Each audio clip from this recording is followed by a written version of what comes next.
ರಾಧಾ ತನ್ನ ಅಮ್ಮನ ಮಾತಿಗೆ ಕೋಪಗೊಂಡು ಅವರನ್ನು ಹುಡುಕಿ ಅವರ ರೂಮ್ಗೆ ಹೋಗ್ತಾರೆ.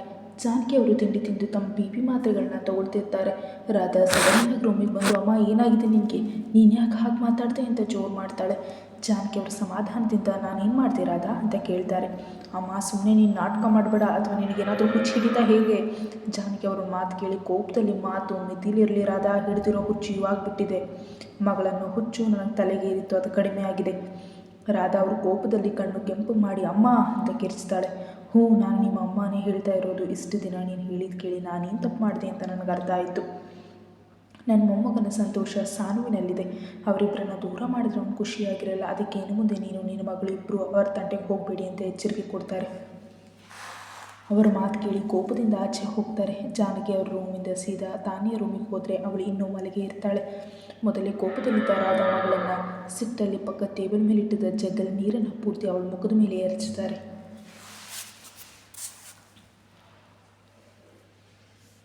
ಒಮ್ಮೆಲೆ ಮೈ ಮೇಲೆ ತಣ್ಣಗಿನ ನೀರು ಬಿದ್ದ ತಕ್ಷಣ ತಾನ್ಯ ಗಾಬರಿಯಲ್ಲಿ ಕೂಗ್ತಾ ಸುತ್ತಲೂ ನೋಡಿದ್ರೆ ರಾಧಾ ಕೋಪದಲ್ಲಿ ನಿಂತಿರ್ತಾರೆ.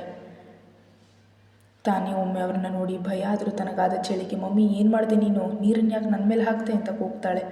ಇಷ್ಟು ಹೊತ್ತಾಗಿದೆ, ನೀನು ನೋಡಿದ್ರೆ ಮಲಗಿದೆಯಾ ಇನ್ನು, ಅಲ್ಲಿ ನಿಮ್ಮ ಅಜ್ಜಿ ನಮ್ಮ ಕೈ ತಪ್ಪು ಹೋಗಿದ್ದಾರೆ, ನಾನೇನು ಮಾಡಲಿ. ತಾನ್ಯ ತನ್ನ ಮುಖದ ಮೇಲಿನ ನೀರನ್ನು ಒರೆಸ್ಕೊಳ್ತಾ, ಮಮ್ಮಿ ನೀನು ಯಾರ್ದೋ ಮೇಲಿನ ಕೋಪನ ಇನ್ಯಾರ್ದೋ ಮೇಲೆ ತೋರಿಸ್ಬೇಡ, ಕೋಪ ಮಾಡ್ಕೊಳ್ಳದೆ ಇನ್ನೇನು ಮಾಡಲಿ, ನೀನು ನೋಡಿದ್ರೆ ಸೂರ್ಯ ಹುಟ್ಟಿ ಇಷ್ಟೊತ್ತಾದರೂ ಎದ್ದಿಲ್ಲ, ಅಲ್ಲಿ ಅಮ್ಮ ನನ್ನ ಮಾತು ಕೇಳ್ತಿಲ್ಲ ಅಂತ ಬೆಳಿಗ್ಗೆ ನಡೆದ ಮಾತುಕತೆ ಹೇಳ್ತಾರೆ. ಏನು ಅಜ್ಜಿ ಹೀಗೆ ಹೇಳಿಲ್ಲ, ಏನು ಮಮ್ಮಿ ಹೀಗಾಯಿತು, ಇಷ್ಟು ದಿನ ಅಜ್ಜಿ ಸಪೋರ್ಟ್ ಆದರೂ ಇತ್ತು, ಮುಂದೆ ಏನು ಮಾಡೋದು. ಅದಕ್ಕೆ ನಾವು ಮಾಡಬೇಕಿದ್ದ ಕೆಲಸ ಬೇಗ ಮಾಡಬೇಕು. ನೀನು ಅದು ಯಾರೋ ಅಜ್ಜ ಹೆಲ್ಪ್ ಮಾಡ್ತಾನೆ ಅಂತ ಹೇಳಿದ್ದೆ ಅಲ್ವಾ, ಅವನ ಜೊತೆ ಮಾತಾಡು. ರಾಮ್ ವಾಪಸ್ ಬರೋದ್ರ ಒಳಗೆ ನಮ್ಮ ಕೆಲಸ ಆಗಬೇಕು.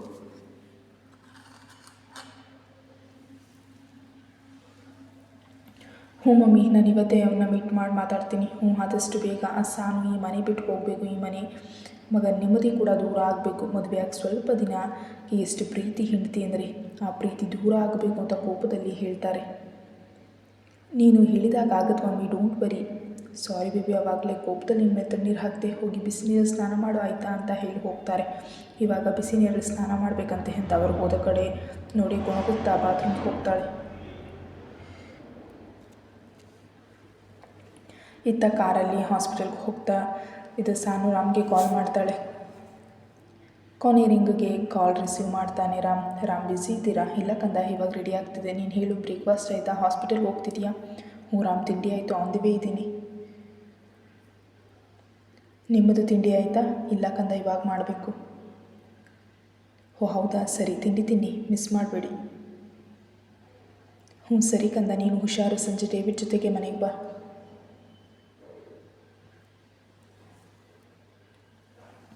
ಸರಿ ರಾಮ್ ಅಂತ ಸ್ವಲ್ಪ ಹೊತ್ತು ಮಾತಾಡಿ ಕಾಲ್ ಕಟ್ ಮಾಡ್ತಾಳೆ. ಕಾಲ್ ಕಟ್ ಮಾಡಿದ ಸಾನು ಕಿಟಕಿ ಆಚೆ ನೋಡ್ತಾ ರಾಮ್ ಜೊತೆ ಕಳೆದ ಕ್ಷಣ ನೆನಪು ಮಾಡ್ಕೊಳ್ತಾ ಮಗಳು ನಗುತ್ತಿರ್ತಾಳೆ. ಹಾಸ್ಪಿಟಲ್ ಬಂದಾಗ ಡೇವಿಡ್ ಬಳಿ ಸಂಜೆ ಬೇಗ ಬರೋಕೆ ಹೇಳಿ ಒಳಗೆ ಹೋಗ್ತಾಳೆ. ಹಾಸ್ಪಿಟಲ್ ಬಂದು ಸಾನು ಮೊದಲು ತಾನು ಮಾಡಬೇಕಾದ ಆಪರೇಷನ್ಗೆ ಸಂಬಂಧಪಟ್ಟ ಪೇಷಂಟ್ ಫೈಲ್ ನೋಡಿ OT ಕಡೆಗೆ ಹೋಗ್ತಾಳೆ. ಸಾನು ಆಪ್ರೇಷನ್ ಮಾಡಿ ಹೊರಗೆ ಬಂದಾಗ ಮಧ್ಯಾಹ್ನ ಲಂಚ್ ಟೈಮ್ ಆಗಿರುತ್ತೆ. ಸಾನು ತನ್ನ ಕ್ಯಾಬಿನ್ಗೆ ಬಂದು ಮೊದಲು ಡ್ರೆಸ್ ಚೇಂಜ್ ಮಾಡಿ ಅಂಜುಗೆ ಕಾಲ್ ಮಾಡ್ತಾಳೆ. ಅಂಜು ತಾನು ಕ್ಯಾಂಟೀನಲ್ಲಿ ಇದ್ದೀನಿ ಬಾ ಅಂತ ಹೇಳಿದ ಕೇಳಿ ಅಲ್ಲಿಗೆ ಹೋಗ್ತಾಳೆ.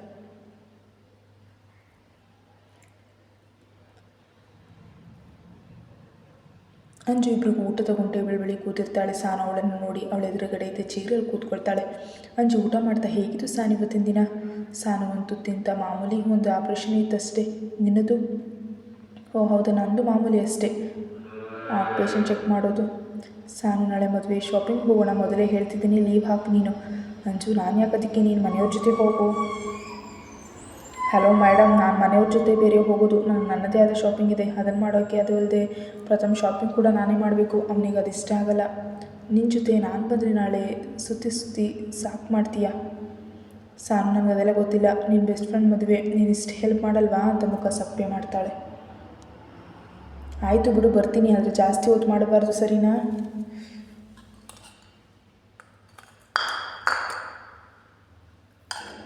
ಅವಳ ಮಾತು ಕೇಳಿ ಅಂಜು ಮುಖ ಹರಳಿಸಿ, ಸರಿ, ನಾಳೆ ಬೆಳಿಗ್ಗೆ 10 ಗಂಟೆಗೆ ನಾನು ಕಳಿಸೋ ಲೊಕೇಶನ್ಗೆ ಬಾ. ಸರಿ ಬಿಡು, ಬರ್ತೀನಿ ಅಂತ ಊಟ ಮಾಡ್ತಾಳೆ. ಸಾನು ಊಟ ಆದ ನಂತರ ರೌಂಡ್ಸ್ ಹೋಗ್ತಾಳೆ. ರೌಂಡ್ಸ್ ಮುಗಿಸಿ ವಾಪಸ್ ಬಂದು ಸಾನು ಟೈಮ್ ನೋಡಿದಾಗ ಸಂಜೆ 4 ಗಂಟೆ ಆಗಿರುತ್ತೆ. ಇವತ್ತಿನ ತನ್ನ ಡ್ಯೂಟಿ ಮುಗಿದ್ರಿಂದ ನರ್ಸ್ ಹತ್ರ ಬೇರೆ ಪೇಷಂಟ್ ಬಂದರೆ ಡಾಕ್ಟರ್ ಸಮದ್ ಹತ್ರ ಹೇಳಿ ಅಂತ ಅಲ್ಲಿಂದ ಆಚೆ ಬರ್ತಾಳೆ. ಹೊರಗಡೆ ಬಂದು ಸಾನುಚ್ಚೆ ಡೇವಿಡ್ ಅಣ್ಣ ನಂಬರ್ ಕೂಡ ಇಲ್ಲ, ಏನು ಮಾಡಲಿ ಅಂತ ನೋಡ್ತಿರ್ಬೇಕಾದ್ರೆ ಅವಳ ಎದುರುಗಡೆ ಡೇವಿಡ್ ಕಾರ್ ಬಂದು ನಿಲ್ತೆ. ಅವರನ್ನು ನೋಡಿ ಸಾನು ಖುಷಿಯಿಂದ ಕಾರ್ ಹತ್ತಿ ಬಂದು ಕೂತ್ಕೊಂಡು ತುಂಬ ಗೊತ್ತಾಯ್ತಾ ಅಂತ ಕೇಳ್ತಾಳೆ. ನೋ ಮ್ಯಾಮ್, ಜಸ್ಟ್ ಬಂದೆ ಅಂತ ಡ್ರೈವ್ ಮಾಡ್ತಾನೆ. ನಿಮ್ಮ ನಂಬರ್ ಕೊಡ್ತೀರಿ, ಎಮರ್ಜೆನ್ಸಿ ಇದ್ದರೆ ಕಾಲ್ ಮಾಡೋಕ್ಕೆ. ಡೇವಿಡ್ ಅವಳಿಗೆ ಏನು ಹೇಳಿದೆ ತನ್ನ ಮೊಬೈಲ್ ತೆಗೆದು ಅವಳ ನಂಬರ್ಗೆ ಕಾಲ್ ಮಾಡ್ತಾನೆ. ಸಾನು ತನ್ನ ಮೊಬೈಲ್ ರಿಂಗ್ ಆಗಿದ್ದು ನೋಡಿ ಡೇವಿಡ್ ಮುಖ ನೋಡ್ತಾಳೆ. ನನ್ನದೇ ಮ್ಯಾಮ್, ಸೇವ್ ಮಾಡ್ಕೊಳ್ಳಿ ಅಂತ ದಾರಿ ಕಡೆ ಗಮನ ಕೊಡ್ತಾನೆ. ಮನೆ ಎದುರು ಕಾರ್ ನಿಂತ ತಕ್ಷಣ ಸಾನು ಕಾರಿಂದ ಇಳಿತಾಳೆ. ಚಿಂಟು ಅವಳ ಹತ್ರ ಓಡಿ ಬರ್ತಾನೆ. ಸಾನುನನ್ನು ನೋಡಿ ಎತ್ಕೊಂಡು, ಪ್ರಿನ್ಸ್ ಏನು ಮಾಡ್ತಿದೀಯಾ? ಅಲ್ಲಿ ಅಜ್ಜಿ ವಾಕ್ ಮಾಡ್ತಿದ್ದಾರೆ, ನಾನು ಅವ್ರ ಜೊತೆ ಇದ್ದೆ. ಹೌದಾ, ಇಲ್ಲಿ ತೋರಿಸು ನೋಡೋಣ ಅಂತ ಸಾನು ಅವನ ಕೈ ತೋರಿಸಿದ ಕಡೆ ನೋಡಿದ್ರೆ ಜಾನಕಿ ಮತ್ತು ವಿಶ್ವನಾಥ್ ಇಬ್ಬರು ವಾಕ್ ಮಾಡ್ತಿರ್ತಾರೆ. ಸಾನುನ ನೋಡ್ತಾ ತಾತ, ಏನು ಸಾನು ಎಷ್ಟು ಹೊತ್ತಾಯ್ತು ಬಂದು?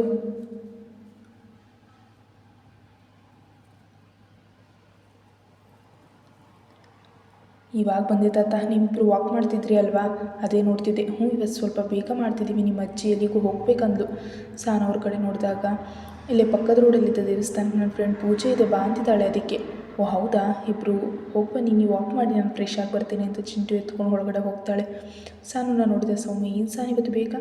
ಅದಕ್ಕೆ ಎಲ್ಲ ನನ್ನ ಮುದ್ದು ಪ್ರಿನ್ಸ್, ಅವನು ಮೊದಲೇ ಹೇಳಿದ್ದ ಇವತ್ತು ಬೇಗ ಬರಬೇಕು ಅಂತ, ಅದಕ್ಕೆ ಅಲ್ವಾ? ಸಾನು, ಇವತ್ತು ನಾವು ತುಂಬ ಆಟ ಆಡೋಣ ಆಯಿತಾ? ಅತ್ತೇಳಿಯ ಇಬ್ಬರು ಅದೇನು ಆಟ ಆಡ್ತೀರಾ? ಒಂದು ಮಗಳು ಕೊಡೋದ್ರ ಬಗ್ಗೆ ಯೋಚನೆ ಮಾಡು, ಆವಾಗ ನನ್ನ ಮಗ ಅವಳನ್ನು ಆಟ ಆಡಿಸ್ತಾನೆ. ಸಾನು ಸೌಮ್ಯ ಕಡೆ ದೊಡ್ಡ ಕಂಡುಬಿಟ್ಟು, ಅದಕ್ಕೆ ಅದೇನು ಮಾತು ಮಗು ಮುಂದೆ? ಸಾನು ಹೇಳಿದ್ರ ಬಗ್ಗೆ ಕೂಡ ಸ್ವಲ್ಪ ಯೋಚನೆ ಮಾಡಾಯ್ತಾ, ಇವಾಗ ನನ್ನ ಮಗ ಕೇಳೋ ಪ್ರಶ್ನೆ ಉತ್ತರ ಕೊಡುವಂತ ಅಲ್ಲಿಂದ ಇದು ಹೋಗ್ತಾರೆ. ಸಾನು, ನೀನು ನನಗೆ ಮಗಳು ಕೊಡ್ತೀಯಾ ಅಂತ ಮುಗ್ಧವಾಗಿ ಕೇಳ್ತಾನೆ. ಪ್ರಿನ್ಸ್, ಇವಾಗ ಅದೆಲ್ಲ ಬೇಡ, ನಾವು ಆಟ ಆಡೋಣ ಅಂತ ಅವನನ್ನು ಕರ್ಕೊಂಡು ಹೋಗ್ತಾಳೆ. ಚಿಂಟೂರು ಕರ್ಕೊಂಡು ಬಂದು, ಸಾನು ಪ್ರಿನ್ಸ್ ನೀನು ಇಲ್ಲೇ ಕೂತಿರು, ನಾನು ಹೋಗಿ ಫ್ರೆಶ್ ಆಗಿ ಬರ್ತೀನಿ.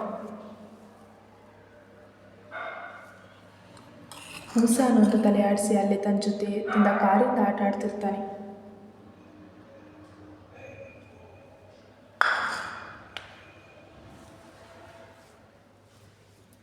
ಸಾನು ಬೇಗ ಫ್ರೆಶ್ ಆಗಿ ಬಂದು ನೋಡಿದಾಗ ಚಿಂಟು ಅವನ ಮೊಬೈಲ್ ತೊಗೊಂಡು ನೋಡ್ತಿರ್ತಾನೆ. ಏನು ಮಾಡ್ತಿದ್ದಾನೆ ಪ್ರಿನ್ಸ್ ಅಂತ ಅವನ ಬಳಿ ಬರ್ತಾಳೆ. ಸಾನು, ನಿನ್ನ ಮೊಬೈಲಲ್ಲಿ ಇರೋದು ಯಾರು ಅಂತ ಅವಳ ಮೊಬೈಲ್ ವಾಲ್ಪೇಪರ್ ತೋರಿಸ್ತಾನೆ. ಅದರಲ್ಲಿ ಅವಳು ತನ್ನ ಅಣ್ಣಂದಿರು ಫೋಟೋ ಹಾಕಿರ್ತಾಳೆ. ಅದು ನನ್ನ ಬ್ರದರ್ಸ್, ನಿನಗೆ ಚಿಕ್ಕು ಹಾಕಬೇಕು, ನೀನು ನೋಡಿಲ್ಲ ಅವರನ್ನು, ಮೊನ್ನೆ ಬಂದಿದ್ರಲ್ವಾ, ಇವ್ರ ಫೋಟೋದಲ್ಲಿ ಒಂಥರ ಇದ್ದಾರೆ, ಅದು ತುಂಬ ಹಳೆ ಫೋಟೋ, ಬಾ ಇವಾಗ ನಾವು ಆಟ ಆಡೋಣ ಅಂತ ಅವ್ನ ರೂಮ್ಗೆ ಕರ್ಕೊಂಡು ಹೋಗಿ ಸ್ವಲ್ಪ ಹೊತ್ತು ಆಟ ಆಡ್ತಾರೆ. ಸೌಮ್ಯ ಬಂದು ಹೋಮ್ವರ್ಕ್ ಮಾಡೋದು ಹೇಳೋ ತನಕ ಇಬ್ಬರು ಆಟ ಆಡಿ ಸುಸ್ತಾಗಿರ್ತಾರೆ. ಸೌಮ್ಯ ಅವನನ್ನು ಕರ್ಕೊಂಡು ಹೋದರೆ ಸಾನು ಕಿಚನ್ಗೆ ಹೋಗ್ತಾಳೆ. ಸಾನು ರಾತ್ರಿ ಅಡುಗೆಗೆ ಹೆಲ್ಪ್ ಮಾಡ್ತಾಳೆ. ಲಕ್ಷ್ಮಿ ಅವ್ರ ಕೆಲಸದವ್ರಿಗೆ ಎಲ್ರಿಗೂ ಹೇಳೋಕೆ ಕಳಿಸ್ತಾರೆ. ಸಾನು ಮಾಡಿದ ಅಡುಗೆನ ಡೈನಿಂಗ್ ಟೇಬಲ್ ಮೇಲೆ ಇಡ್ತಾರೆ. ಮನೆಯವರೆಲ್ಲ ಊಟಕ್ಕೆ ಬಂದು ಕೂತ್ಕೊಳ್ತಾರೆ.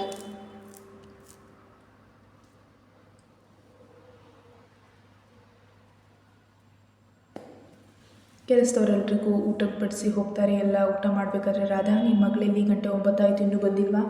ರಾಧಾ ಅವರು ಈ ಮನಸ್ಸಲ್ಲಿ ಅಮ್ಮ ಒಬ್ಬರು ಇವಾಗಲೇ ಕೇಳಬೇಕಾಯ್ತಣ್ಣ ಅಂತ ಮನಸ್ಸಲ್ಲೇ ಗುಣಗ್ತಾರೆ. ರಾಜೇಶ್, ಹೌದು, ಎಲ್ಲಿ ತಾನ್ಯ ಇನ್ನೂ ಬಂದಿಲ್ಲ? ಅದು ಅಣ್ಣ ಅವಳ ಫ್ರೆಂಡ್ ಮನೆಗೆ ಹೋಗಿದ್ದಾಳೆ. ಅದೇನತ್ತೆ, ತಾನ್ಯ ಲೇಟಾಗಿ ಬಂದರೆ ಓಕೆ, ಅದೇ ಅವತ್ತು ಸಾನು ಹಾಸ್ಪಿಟಲಿಂದ ಲೇಟಾಗಿ ಬಂದಿದ್ದಕ್ಕೆ ಅಷ್ಟು ರಂಪರಾಮಾಯಣ ಮಾಡಿದ್ರಿ.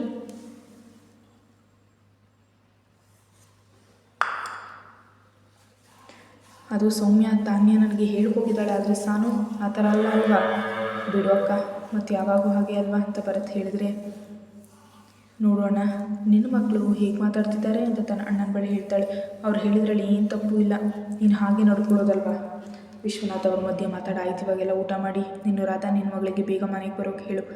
ನೀನು ಹೇಳ್ತೀಯ ಅಥವಾ ನಾನು ಮಾತಾಡಲಾ? ಬೇಡಪ್ಪ, ನಾನು ಮಾತಾಡ್ತೀನಿ ಅಂತ ಸುಮ್ಮನೆ ತಲೆ ಬಗ್ಸಿ ಊಟ ಮಾಡ್ತಾರೆ. ಮತ್ತೇನು ಮಾತಾಡೋದೇ ಇಲ್ಲ, ಸುಮ್ಮನೆ ಊಟ ಮಾಡಿದ್ದು ಹೋಗ್ತಾರೆ. ಸಾನು ಊಟ ಮಾಡಿ ರೂಮಿಗೆ ಬಂದವಳು ಮೊಬೈಲ್ ತೊಗೊಂಡು ಬಾಲ್ಕನಿಯಲ್ಲಿದ್ದ ಉಯ್ಯಾಲೆ ಮೇಲೆ ಕೂತ್ಕೊಳ್ತಾಳೆ.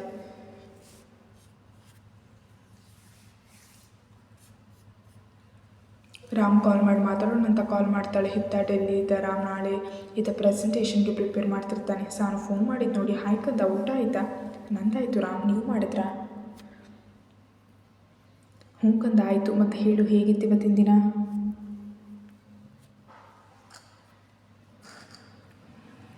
ಪರವಾಗಿಲ್ಲ, ನಿಮ್ಮದು? ಗುಡ್. ಆದರೆ ನನ್ನ ಜೊತೆ ನನ್ನ ಮುದ್ದಿನ ಹೆಂಡತಿ ಇಲ್ಲ ಅಂತ ಅಷ್ಟೇ ಬೇಜಾರಂತ ತೊಂಟತನದಿಂದ ಹೇಳ್ತಾನೆ. ಹೌದಾ, ಹಾಗಾದರೆ ಬೇಗ ಬನ್ನಿ, ನಾನು ಇಲ್ಲೇ ಕಾಯ್ತಿರ್ತೀನಿ. ಇಲ್ಲಿ ಕೆಲಸ ಮುಗಿತಿದ್ದಾಗ ಬರ್ತೀನಿ, ಆಯಿತಾ? ಸರಿ ರಾಮ್, ನಾಳೆ ಅಂಜು ಜೊತೆ ಶಾಪಿಂಗ್ ಹೋಗ್ತೀನಿ, ಓಕೆ ಅಲ್ವಾ? ನಿನ್ನಿಷ್ಟಕ್ಕಂದ, ಆದರೆ ಡೇವಿಡ್ ನಿನ್ನ ಜೊತೆನೇ ಬರ್ತಾನೆ, ಅವನನ್ನು ಕರ್ಕೊಂಡು ಹೋಗಬೇಕು. ರಾಮ್ ಪ್ಲೀಸ್, ನಾನು ಮತ್ತು ಅಂಜು ಮಾತ್ರ ಹೋಗ್ತಿರೋದು, ಅವರು ಬಂದರೆ ನಮಗೊಂಥರ ಆಗುತ್ತೆ. ಕಂದ, ಈ ವಿಷಯದಲ್ಲಿ ಮೋರ್ ಡಿಸ್ಕಷನ್. ನಾಳೆ ಹೋಗೋದಾದರೆ ಡೇವಿಡ್ನ ಕರ್ಕೊಂಡು ಅವ್ನು ನಿಮಗೆ ಡಿಸ್ಟರ್ಬ್ ಮಾಡಲ್ಲ. ಇಲ್ಲ ಅಂದರೆ ನಾನು ಬಂದಮೇಲೆ ಹೋಗೋಣ. ನಾನು ಸ್ವಲ್ಪ ಹೊತ್ತು ಸುಮ್ಮನೆ ಇದ್ದು ಪರವಾಗಿಲ್ಲ, ನಾನು ನಾಳೆನೇ ಹೋಗ್ತೀನಿ. ಅಂಜು ತುಂಬ ಸಲ ಹೇಳಿದ್ದಾಳೆ. ಹ್ಞೂ ಸರಿ, ನಾನು ಡೇವಿಡ್ ಹತ್ರ ಹೇಳಿರ್ತೀನಿ. ರೂಮ್ ಕಬೋರ್ಡಲ್ಲಿ ಕಾರ್ಡಿಗೆ ಯೂಸ್ ಮಾಡು. ನನ್ನ ಹತ್ರ ಕಾರ್ಡ್ ಇದ್ದೀರಾ? ನನಗೆ ಗೊತ್ತು ನಿನ್ನ ಹತ್ರ ದುಡ್ಡಿದೆ ಅಂತ, ಆದರೆ ನಾನು ನಿನಗೆ ಅಂತ ಕೊಡ್ತಾ ಇರೋದು, ಅದರಲ್ಲಿ ನಾನೇ ಇಟ್ಟಿರೋದು. ಪರ್ಚೇಸ್ ಮಾಡಾಯ್ತಾ? ಹ್ಞೂ ಸರಿ ಆಯಿತು ಅಂತ ಸ್ವಲ್ಪ ಹೊತ್ತು ಮಾತಾಡಿ ಕಾಲ್ ಕಟ್ ಮಾಡ್ತಾಳೆ. ರಾಮ್ ಹತ್ರ ಮಾತಾಡಿ ಸ್ವಲ್ಪ ಹೊತ್ತಲ್ಲಿ ಕೂತಿರ್ತಾಳೆ. ಸಾನು ತನ್ನ ಮೊಬೈಲ್ ನೋಡ್ತಿರ್ಬೇಕಾದ್ರೆ ನಾಮಕನಿಂದ 2 ದಿನ ಯಾವುದೇ ಮೆಸೇಜ್ ಕಾಲ್ ಬರ್ತಿರೋದು ನೋಡಿ ಖುಷಿ ಆಗುತ್ತೆ. ಅಂಥ ಸಮಸ್ಯೆ ದೂರ ಆಯಿತು ಅಂತ ಖುಷಿಯಿಂದ ಹೋಗಿ ಮಲಗ್ತಾಳೆ.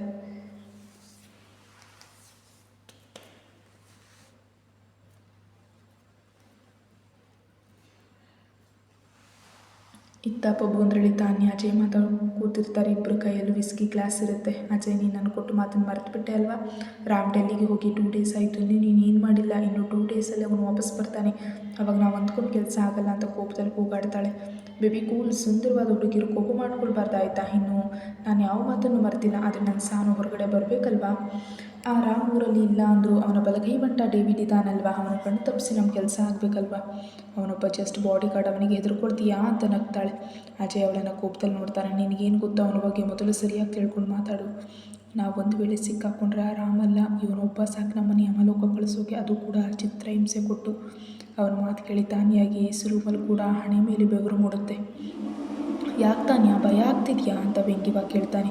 ತಾನ್ಯ ಅವಳು ನುಂಗುತ್ತಾ ಇಲ್ಲ ಅಂತ ಹೇಳ್ತಾಳೆ. ನೀನು ನೋಡಿದ್ರೆ ಗೊತ್ತಾಗುತ್ತೆ ಬಿಡು. ನಾಳೆ ಬೆಳಗ್ಗೆ ನೀನು ಸಾನು ಮನೆಯಿಂದ ಹಾಸ್ಪಿಟಲ್ಗೆ ಹೊರಟ ಮೇಲೆ ಕಾಲ್ ಮಾಡು. ಮಿಕ್ಕಿದ್ದು ನಾನು ನೋಡ್ಕೊಳ್ತೀನಿ, ಆಯಿತಾ? ಹ್ಞೂ ಸರಿ ಆಯಿತು, ನನಗೆ ಟೈಮ್ ಆಯಿತು, ಮಮ್ಮಿ ಅವಾಗಿಂದ ಕಾಲ್ ಮಾಡ್ತಿದ್ದಾರೆ, ಬಾಯ್ ಅಂತ ಅಲ್ಲಿಂದ ಹೋಗ್ತಾಳೆ.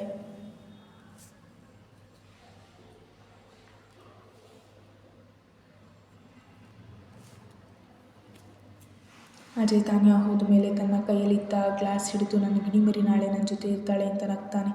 ಮಾರನೇ ದಿನ ಇದ್ದು ಸಾನು ಬೇಗ ತನ್ನ ಯೋಗ ಧ್ಯಾನ ಮುಗಿಸಿ ಸ್ನಾನ ಮಾಡಿ ಕೆಳಗಡೆ ಬರ್ತಾಳೆ. ಕಿಚನ್ಗೆ ಬಂದು ಸಾನು ಮೊದಲು ಜ್ಯೂಸ್ ಕುಡಿದು ತಿಂಡಿಗೆ ರೆಡಿ ಮಾಡ್ತಿರ್ತಾಳೆ.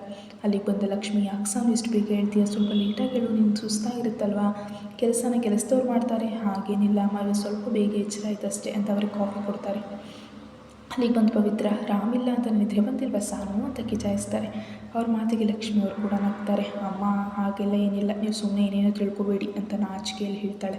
ಹ್ಞೂ, ನೀನು ನಾಚಿಕೆ ನೋಡಿದ್ರೆ ಗೊತ್ತಾಗುತ್ತೆ. ರಾಮ್ ಬಂದಮೇಲೆ ಸ್ವಲ್ಪ ದಿನ ನೀವಿಬ್ಬರು ಸುತ್ತಾಡೋಕೆ ಹೋಗಿ ಕೆಲಸ ಎಲ್ಲ ಇದ್ದಿದ್ದೆ ಅಲ್ವಾ ಅಕ್ಕ?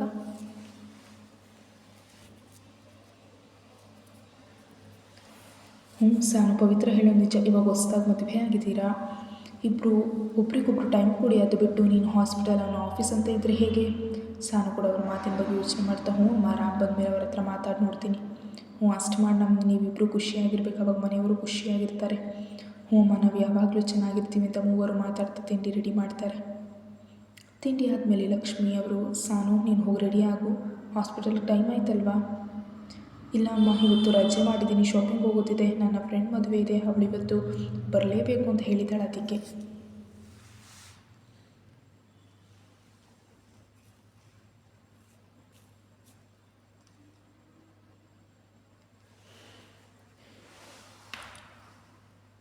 ಹೌದಾ, ನೀನು ಗಂಡನಿಗೆ ಹೇಳಿದೆ ಅಲ್ವಾ? ಇಲ್ದಾದರೂ ಕೋಪ ಮಾಡ್ಕೊತಾನೆ. ಹ್ಞೂ ಅಮ್ಮ, ನೈಟ್ ಹೇಳಿದ್ದೀನಿ ಡೇವಿಡ್ ಜೊತೆ ಹೋಗು ಅಂದರು, ಎಷ್ಟು ಬೇಡ ಅಂದರೂ ಕೇಳಿಲ್ಲ ಅಂತ ಮುಖ ಓದಿಸ್ತಾಳೆ. ಪವಿತ್ರ ಅವಳಿಗೆ ಎಣ್ಣೆ ಹಿಂಡಿ, ನನ್ನ ಮಗನಿಗೆ ನೀನಂದರೆ ಅಷ್ಟು ಇಷ್ಟ, ಅದಕ್ಕೆ ಅಷ್ಟು ಕಾಳಜಿ ಮಾಡೋದು, ಅದಕ್ಕೆ ಬೇಜಾರಾಗಬೇಡ. ಡೇವಿಡ್ ನಿಮ್ಮ ಶಾಪಿಂಗ್ಗೆ ತೊಂದರೆ ಮಾಡಲ್ಲ, ಆಯಿತಾ? ಹ್ಞೂ ಅಮ್ಮ ಸರಿ ಅಂತ ಎಲ್ಲ ಡೈನಿಂಗ್ ಟೇಬಲ್ ಬಳಿ ಬರ್ತಾರೆ. ಸಾನು ಮಾಡಿದ ತಿಂಡಿನ ಎಲ್ಲ ಡೈನಿಂಗ್ ಟೇಬಲ್ ಮೇಲೆ ಇಡ್ತಾರೆ. ಮನೆಯವರು ಒಬ್ಬೊಬ್ಬರೇ ಬಂದು ತಿಂಡಿ ಕೂತ್ಕೊಳ್ತಾರೆ. ಕೆಲಸದವರು ಎಲ್ರಿಗೂ ಬಡಿಸಿ ಹೋಗ್ತಾರೆ. ಸಾನು ಇನ್ನೂ ರೆಡಿ ಆಗದೆ ಇರೋದು ನೋಡಿ ಸೌಮ್ಯ, ಸಾನು ಹಾಸ್ಪಿಟಲ್ಗೆ ಹೋಗಲ್ವ ಇವತ್ತು? ಇಲ್ಲ, ಅದಕ್ಕೆ ನನ್ನ ಫ್ರೆಂಡ್ ಮದುವೆ ಇದೆ, ಈ ಮಂತಲ್ಲಿ ಅವಳು ಶಾಪಿಂಗ್ ಬರೋಕ್ಕೆ ಹೇಳಿದ್ದಾಳೆ. ಓ ಹೌದಾ, ಸರಿ ಅಂತ ತಿಂಡಿ ತಿಂತಾಳೆ. ಇವರು ಮಾತನ್ನೇ ಕೇಳ್ತಿದ್ದ ತಾನೇ ಈ ವಿಷಯ ಅಜಯ್ ಹೇಳಬೇಕು ಅಂತ ಮನಸ್ಸಲ್ಲಿ ಅಂದ್ಕೊಳ್ತಿರ್ತಾಳೆ. ಡಾಕ್ಟರ್ ಅಂಜಲಿ ಅಲ್ವಾ ನಿನ್ನ ಫ್ರೆಂಡ್ ಅಂತ ರಮೇಶ್ ಅವರು ಕೇಳ್ತಾರೆ. ಹ್ಞೂ ಪಾಪ, ಅವಳ ಮದುವೆ ಆಗೋ ಹುಡುಗ ಕೂಡ ನಮ್ಮ ಹಾಸ್ಪಿಟಲಲ್ಲೇ ವರ್ಕ್ ಮಾಡೋದು, ಡಾಕ್ಟರ್ ಪ್ರಥಮ್. ಓ ಹೌದಾ, ಸರಿ.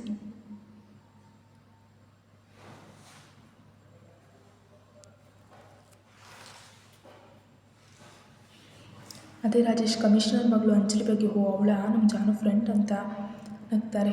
ಭಾರಿ ಫ್ರೆಂಡ್ ಅಲ್ಲ, ಬೆಸ್ಟ್ ಫ್ರೆಂಡ್ ಪಪ್ಪ, ಅದಕ್ಕೆ ಇವತ್ತು ಲೀವ್ ಹಾಕಿ ಹೋಗ್ತಾ ಇರೋದು. ಹ್ಞೂ ಸರಿ ಹೋಗ್ಬ, ಆದರೆ ಹುಷಾರು. ಹ್ಞೂ ಸರಿ ಅಂತ ತಲೆ ಆಡಿಸಿ ತಿಂತಾಳೆ. ವಿಶ್ವನಾಥ್ ತಾನ್ಯ ಸುಮ್ಮನೆ ತಿಂಡಿ ತಿಂತಿರೋದು ನೋಡಿ, ತಾನ್ಯ ನೀನು ಎಷ್ಟು ಹೊತ್ತಿಗೆ ಬಂದೆ ಅಂತ ಗಡುಸಾಗಿ ಕೇಳ್ತಾರೆ. ಅದು ತಾತ, ನಾನು ಮಮ್ಮಿ ಕಾಲ್ ಮಾಡಿದ ತಕ್ಷಣ ಮನೆಗೆ ಬಂದೆ ಅಂತ ತಡೆದು ಹೇಳ್ತಾಳೆ. ನೋಡಿ ತಾನ್ಯ, ನೀನು ಸಿಂಗಾಪುರಲ್ಲಿ ಹೇಗಿದ್ದೆ ನನಗೆ ಗೊತ್ತಿಲ್ಲ, ಇಲ್ಲಿ ಮಾತ್ರ ಇದೆಲ್ಲ ನಡೆಯಲ್ಲ. ವಯಸ್ಸಿಗೆ ಬಂದು ಹೆಣ್ಮಗು ನೀನು, ಆದಷ್ಟು ಬೇಗ ಮನೆಗೆ ಫ್ರೆಂಡ್ಸ್ ಅಂತ ಸುತ್ತಾಡೋದು ಕಮ್ಮಿ ಮಾಡು. ತಾನ್ಯಾಗೆ ಅವರ ಮಾತು ಕೇಳಿ ಕೋಪ ಬರುತ್ತೆ. ಅದೇ ಕೋಪದಲ್ಲಿ ಅವಳು ಏನೋ ಹೇಳೋ ಅಷ್ಟರ ರಾಧಾ ಅವರವಳ ಕೈ ಹಿಡಿದು ತಡೆದು, ಅಪ್ಪ ನಾನು ಅವಳಿಗೆಲ್ಲ ಹೇಳಿದ್ದೀನಿ, ಇನ್ನು ಮುಂದೆ ಹೀಗಾಗಲ್ಲ. ಹ್ಞೂ ಸರಿ ಒಳ್ಳೇದು ಅಂತ ಸುಮ್ಮನೆ ಆಗ್ತಾರೆ. ಎಲ್ಲ ತಿಂಡಿ ತಿಂದು ಅವರವರ ಕೆಲಸಕ್ಕೆ ಹೋದರೆ ಸಾನು ಕೂಡ ತಾನು ರೆಡಿ ಆಗೋಣ ಅಂತ ರೂಮಿಗೆ ಹೋಗ್ತಾಳೆ.